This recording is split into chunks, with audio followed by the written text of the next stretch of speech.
Hi, good morning. It's Liz from Heal at Home Pet Care on the monthly Pet Chat. And today I'm going to start by just talking a little bit about what I'm seeing this week. So again, it's been really, really busy. People are also getting back to work. Businesses are opening.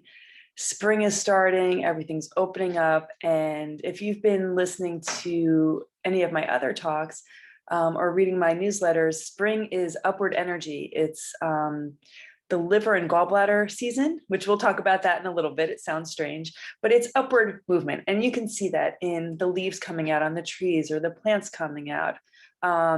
There's a revival. It's like youth starting up. And that, along with COVID restrictions opening up and people getting back to normal, which I don't know if that's such a good thing.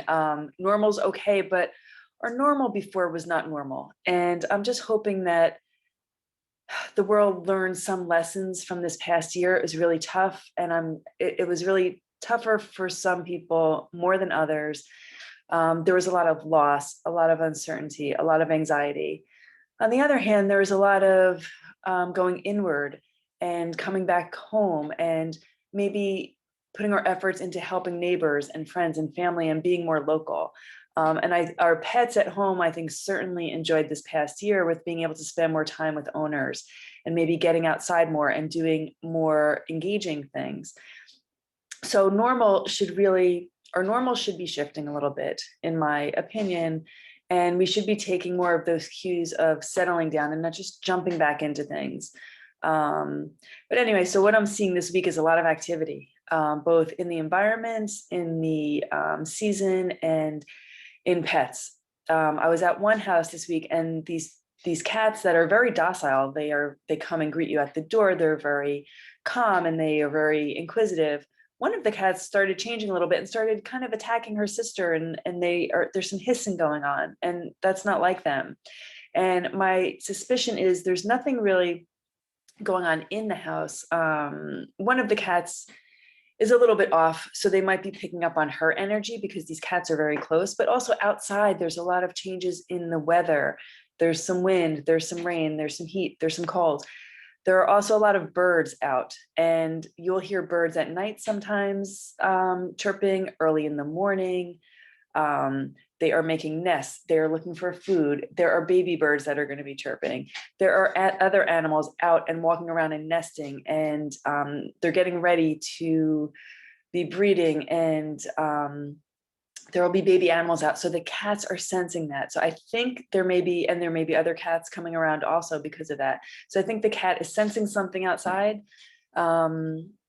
And that's where we're starting with. So the owner's going to keep an eye on that. But I know my cat this morning has been running around like crazy inside. I opened the door for him to go out, but it's drizzling, so he didn't want to. But the birds are making him very alert. And it's hard for me to kind of do something with him because I'm kind of working all the time. So I should be playing with him more and doing some prey, kind of chasing a mouse on a stick. But if I give him toys to play with, he pees on them. You know, I can't really give him anything with catnip in it. I can't give him those little catnip mouse toys. He'll play with it for a minute and then he pees on it. And then we have a big puddle to clean up. So he's got a little bit of an issue with that.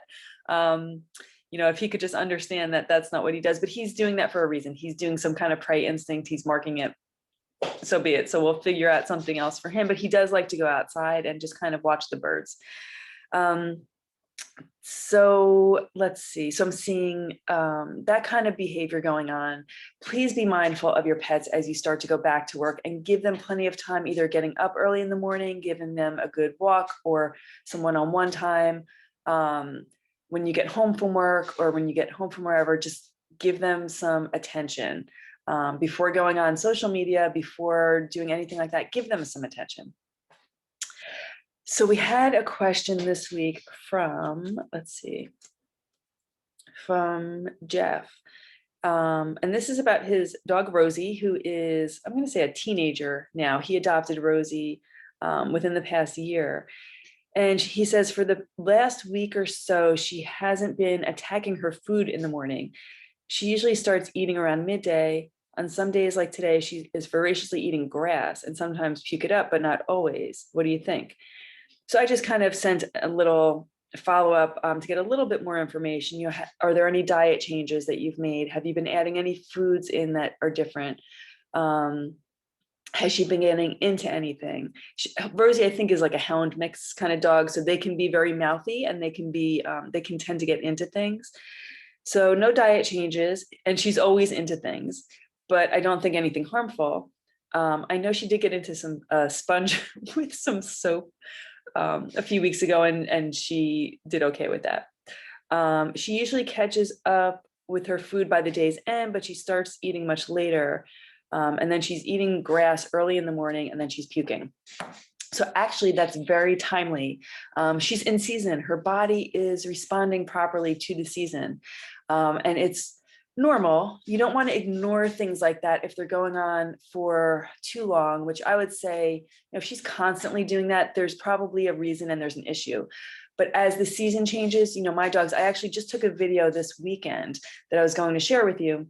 My dogs are eating the couch grass, which is also sometimes called dog grass, because they pick out this certain grass. It's kind of thicker than the other ones. It comes up a certain way. And they know which grass to pick. And they pick this couch grass and they start chewing the ends of it. And they'll sometimes eat a little tip. Some dogs are a little bit more, they eat a little bit more of the grass than other dogs. Some just nibble the tip, some just chew it, some eat a whole piece of it. And you might see that come out when they poop. But the couch grass is a grass that comes up early in the spring, and different grasses have different nutrient concentrations. And I think I mentioned before, I studied in England for a semester, and I was working in a lab where they had an electron microscope, and we were studying different grasses. And the study was something to do with how cows tear grass and creating a grass that's easier for cows to tear and digest. So anyway, there's different components to grasses, different types of grasses, just like there's different minerals and vitamins and components to different herbs and different plants and different trees. So the thinking is that for dogs doing that, they think it's just a puppy stage, but really it's a behavior that's inherent in their system to do this. Why would they do it? One reason is they are trying to settle their stomachs or change they need some kind of nutrient or a mineral that they might be missing in the spring. And I'm going to show you a chart in a minute of Chinese medicine and why this might be happening. So it might be something they're missing in their diet. In that case, sometimes increasing the fiber content of their diet can actually change these behaviors where they don't need to do that. So right now, actually, if you want to do that naturally, there's dandelion leaves popping up, there's dandelion flowers popping up. Dandelion is safe. I think all know how to recognize dandelion, and it's really good for digestion. And in the spring, it's popping up all over. It kind of dies back in the summer, and then it pops up again in the fall, right as we're going into winter, again, kind of giving our digestion a boost. And in the fall, there are different components of the dandelion. So you can add something like that into your dog's food if you want. Just cut it up. Dandelion's safe to eat in any way. The other thing, it could be maybe maybe they have worms. Maybe their body is trying to self-regulate and is taking care of itself. So they're saying, eat this fiber.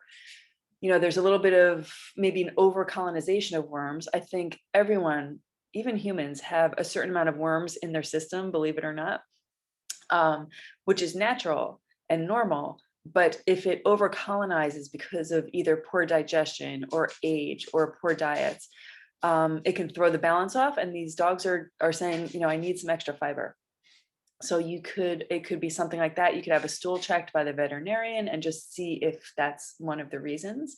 There are natural dewormers, like eating grass, couch grass. You can grate up carrot with a grater and add that to food, like a tablespoon of that to food. You can add crushed eggshells. Diatomaceous earth is another thing that you could use naturally, or there are dewormers. If your pet is really kind of acting almost sick from being having an over colonization of worms in their digestion, you might want to ask your vet for a dewormer and just clear it up. And then the other thing is seasonal. So, with the worms, There are studies that show that wild dogs, they do eat grasses and fiber, and this is a normal behavior for them, and they have to take care of themselves. No one is giving them veterinary care or any dewormers. They have to know these things inherently. There are also studies that bears, when they are getting ready for hibernation, they actually they start bulking up on eating grasses, and they eat a lot of grasses. It becomes the main component of their diet, and they stop eating the other berries and small animals and insects. They eat these grasses, and their poop is full of grass that comes out with worms, and they are clearing their intestines and clearing their system to get ready to go into a sleep and to wind down for the winter. Where if they had these intestinal parasites in their system all winter, they're going to kind of work in there during the winter and colonize even more, and then they're going to maybe get sick. So they're, it's a health thing that they do before they hibernate. So to me, all of that adds up to the dog in the spring is trying to just regulate their intestines for whatever reason. And let me just share my screen here for 1 minute. And I'm going to show you in Chinese medicine what this could all relate to. So this is a chart in traditional Chinese medicine, also in Ayurveda. The chart's a little bit different in Ayurveda, but there are these times of day. So you have noon going all the way around the day up until the evening, 8 p.m. Then you have going to midnight down here, the gallbladder, all the way to you start waking up in the morning, 6, 7 a.m. And look at this, 8 a.m. you start getting to the stomach meridians. So the stomach and spleen and stomach work together, and they are in the earth elements. So I'm going to say most hounds, and I think Rosie is in the hound mix kind of breed. A lot of hounds are in this earth kind of constitutional area. They're very earthy. They're very, they can get a little bit worried. Their constitution is just very grounded, and they are people pleasers, and they like to be around others. And so if she's earthy, and then around morning, stomach and spleen are acting up, and she's eating grass, and then she's vomiting, she's, this is all huge. And then it's the season. So we'll come over here to this chart, and you've got, let's see, spleen is over here. Actually, spleen and stomach is over here. And that's more of a summer kind of thing. So this is getting into summer, but right across from it is the spring season right here to the left of the chart. So you have liver and gallbladder, and that if this arrow pointing here is going to the spleen. So if she's like an earthy dog, and she likes sunshine and like happiness, you have this liver working on her constitution, and you have that kind of trying to regulate her. So it's this whole complicated thing. You could go on and on all day about this, but basically a lot of pets will vomit in the morning, and it starts happening like overnight. The gallbladder at midnight and the liver need a chance to kind of wind down. That's why it's not good to give your pet snacks at night unless you have an older dog who maybe is vomiting in the morning or needs to get up and like eat fast, like, or they have like gurgly stomach in the morning. Sometimes giving a cookie at night, maybe like at 10 p.m. It's not like a huge kind of meal, but it just kind of gets the gallbladder settled and the liver. They have something to kind of work on, but then they're sleeping. The lung and large intestine are more for immunity. So as you're sleeping, the immune system is kind of building up, but then they wake up and the stomach starts waking up, and this is when she's starting to do these things. So it's kind of interesting how this thing all works. And I don't know if any of that helps, but I would also just make sure if she's getting into things at home, obviously that's an obvious trigger. If she's eating something in the home that is triggering this more than it should be, then I would try to cut back. Her diet also, is she getting enough fiber? Of course. Is she getting enough fatty oils, which are omega-3 fish oils? Is she getting a well-rounded diet?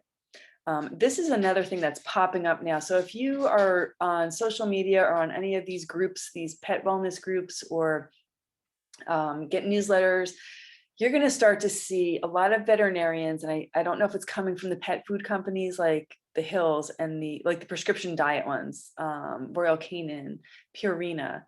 I'm hearing a lot of things about recommendations to feed your pet a commercial, well-balanced diet, which is a good recommendation, because if you're home cooking for your pet, but you're only feeding them one protein, maybe a vegetable or a oats or something, or rice or something like that, if that's all they get all the time, it's not properly balanced. You need to add vitamins and minerals in and balance it properly. What I would also say is they need fats. They need good quality fats. They need good quality fiber. So these grain-free also are not really the answer. It's about quality and the ratio and the balance. So I think it's a good suggestion if you cannot cook properly for your pet and balance it. And I think a lot of us need guidance on that, because it's not just an easy thing, but also it's not rocket science. It's doable, and it takes just a little bit of education and then just practice and consistency. But I think rotating diets is a good idea. And if you cook for your pet, make it an addition to their meal. So I get a lot of questions about, feeding liver, hearts and kidneys to your pet's diet, adding those things in. And those are great because they have certain nutrients. Each one has a certain thing. There's a study with cats about cat digestion, and a lot of cats get stomach issues. So we were talking last night to Michelle, who's an animal intuitive, and we were talking about emotions and the stomach, and how that can really upset the balance. And these cats wind up getting things like dogs more get inflammatory bowel disease, but also cats get lymphoma of the intestines, and just really like gassy stomachs, and they have a hard time digesting, and they're not getting the right foods that provide the enzymes that help the pancreas break down foods. So this study was showing that cats that get even just a little bit of raw meat in their diet added every day, maybe even just like you're doing a dose, like a pill size of raw meat into their diet, it added enough enzymes into their stomach where they could properly digest other foods, and they were having less intestinal problems. So it's interesting to note. And this does not mean the commercial raw diet, like the freeze-dried raw diets. This would mean meat, like actual meat from the butcher, from the store, good quality raw food, raw meat that has it in it. Once you start cooking that meat, you may be losing some of those enzymes and those minerals and those vitamins into the cooking water if you're cooking in water. So if you're kind of cooking in some water, make sure you reuse that water or cook it back into the meat so that it doesn't evaporate, so that you don't lose those things. But there is a condition in cats where their pancreas just is not functioning anymore. They don't have the enzymes to digest their food, and they will eat food, and when they poop, it comes out the other end looking exactly like it looked when it went in. And that means that your cat does not have these enzymes.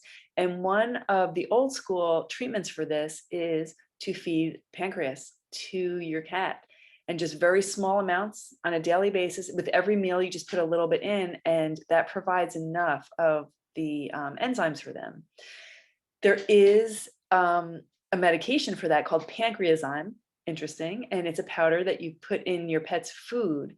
And what it does, you make up your pet's food, you put this powder in it, and you actually watch, and the enzymes start eating the food right there in the bowl. So you have to feed the food right away. And a lot of cats kind of look at it, and it's almost like eating vomit because it's breaking down the food already. And they look at it and they really just don't want to eat it because it's not appetizing anymore. It doesn't have that palatability. It doesn't smell the same. It doesn't look the same. It tastes weird. So feeding a piece of pancreas is a solution to that. Also, it's a lot cheaper than buying this medication. So if you have a larger dog, I do know a pit bull that had this condition, and it was really expensive to buy this medication. So the owner just went to the butcher, bought pancreas, cut it up into pieces, froze some of it, and would take it out every day and feed it to their dog. And that was the solution. So that's a really, really interesting thing. So I think that answers that question. And we've had other questions about allergies. So it is allergy season. So I'm just going to roll this all into one kind of answer. If you're living in North America, it's spring season, as we've talked about, and it's allergy season. And I feel like allergies are so bad. Even today, my eyes have been watery and itchy. My nose is a little stuffed up. You can see pollen on the cars outside, and it's beautiful out with the trees, but there's pollen everywhere. Also, a little bit earlier in the season is when the molds, MOLDS, start up, and a lot of pets have mold allergies. Allergies to dust mites in the house. There's a lot of wind blowing around. So there's a lot going on. And, it's interesting to think, is it the environment that's getting worse? I feel like there are less trees around and unfortunately, are there more molds out? I don't know, but is it just that individuals are less nourished? And they're just not getting what they need to prepare for the season. So I know for myself, I've not been eating to the season. So I feel like I did not prepare for the season. For my pets, I really haven't changed their diet too much either to prepare for the season. So seasonal changes, like I said, with the bears getting ready for winter, they're preparing for the season. Deer, you can see deer grazing. They pick certain things. Sheep also in the spring and different seasons, they pick different plants to eat at different times, and they know which ones to pick. And you can see studies on this also, where mother sheep are teaching their babies where to eat and which plants to eat at certain times and what to stay away from at certain times of the season, because it could be toxic as the plant matures or as it's smaller. So it's really, really interesting, but we've lost that in our society. We've just completely bypassed it. You can go to any food store right now, get any food at any time of year. Even if it's organic food, it's been grown organically, but a lot of times they will spray it before it comes to the store because they still need to preserve it to get it to you, because it takes time before you actually get it into your fridge. So food is just not the same as it used to be. The soil is not the same as it used to be that grows the food. So I don't know if it's the environment that's changing or if it's us that is just not preparing ourselves and our pets for these things. So there are a few things. There are some homeopathic, those little pellets that you can buy by Boron. There are a few of those, and if you look up, I'm not well versed in homeopathics, but you can look up. There are some little pellets, and you can try something like that. Or if you're more well versed in it, you might have something. I know from the plant perspective, the herbal perspective, I said dandelion can help prepare. Freeze-dried nettle is something you can add to your pet's food. You can sprinkle, you can open a capsule and sprinkle it on. And that can be really helpful for supporting the kidneys, which then can support the immune system and can help support the body to not react so much to allergies. And then we go back to food again, is food kind of not allowing the body to respond properly to allergies. So there are a few things that you can do. There are other herbals too, but it can be a little bit more specific to your pet as to which one to use. Okay, and I think that those are all the questions for today. So that's the last thing I just wanted to tap on, and I'm going to send the recording out, but we talked to Michelle last night, an animal communicator, intuitive. And one thing that we talked about was really letting our pets be who they are.